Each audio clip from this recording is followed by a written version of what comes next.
a lot of people bash on Chris Carson because of the injury history.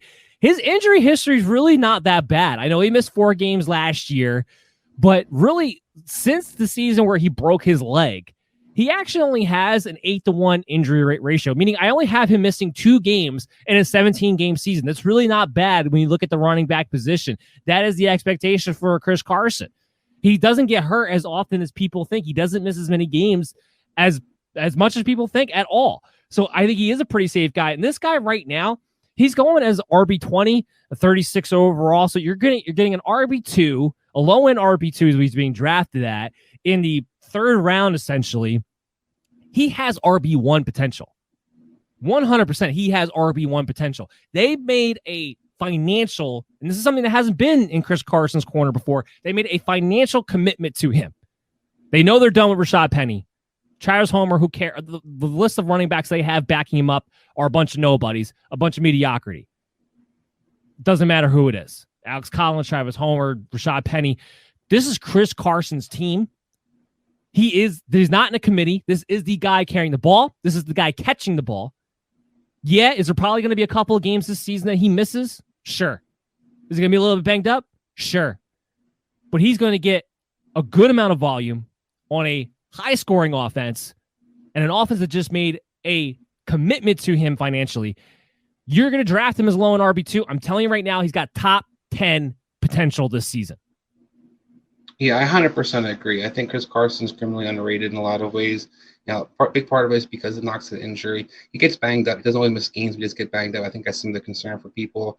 But we saw last year and the year before him be much more involved in the passing game. And that's where you have Chris Carson has such potential and such a nice floor now. Because if he's involved in the passing game, even if they're, throwing more often than they have been traditionally, or they're not getting back to Pete Carroll's run first offense, it doesn't matter because he's still involved consistently.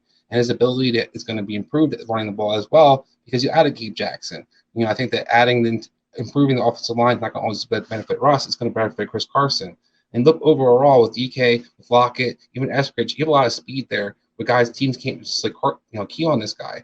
Put him in a system where I think he's going to be have more big play opportunities versus being between the tackles running back. He's been asked to be the last couple of years. I think you have a lot of upside for Chris Carson overall, and definitely a guy that I think is a steal right now where he's going. Yeah. So I love Chris Carson. And of course, you have to love DK Metcalf. Right now, DK Metcalf is being drafted as the wide receiver 5 overall. We talked about the consistency. He actually wasn't that inconsistent. I know a lot of people have the recency bias. They remember him not showing up in a key playoff game for them at the end of the season, which killed him. I get it. But really, overall for the season, he finishes wide receiver 7. He was wide receiver 13 in consistency. It's really not bad. It's really not far off, especially not compared to Tyler Lockett, who was wide receiver 9, but his consistency was wide receiver 41. That was a whole different scenario. The difference for DK Metcalf this year, not just with the offensive coordinator change, but I actually expect him to overtake Tyler Lockett as the more targeted wide receiver of the group. I still think it'll be close between those two, but I actually have him taking the lead over Tyler Lockett this season. If you give him that extra volume, I very much have him in my top 5 wide receivers this year. I actually have him 98 receptions, over 1,300 yards, 11 touchdowns for DK Metcalf, who becomes number 1 target on this offense this season. Yeah, I mean, I think DK Metcalf is just a beast, and I, still better how far he fell in the NFL draft. But this guy is basically unstoppable one-on-one. You have to basically double him, especially deep. And to your point, I think he's going to be more productive and more efficient this year because I do think he'll be more involved in the passing game. I also think they're going to move him around a lot more. That's my number of excitement with the coordinator changes. I think you're going to see a lot more motion.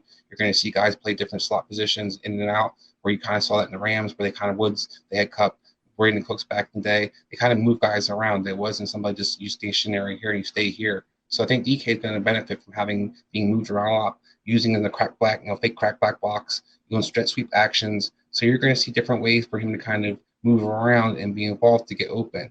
And I think that's going to benefit him. And I think he does take over as the lead receiver in Seattle. I think that kind of already happened in a lot of ways last year, but I think you especially see that happen this year.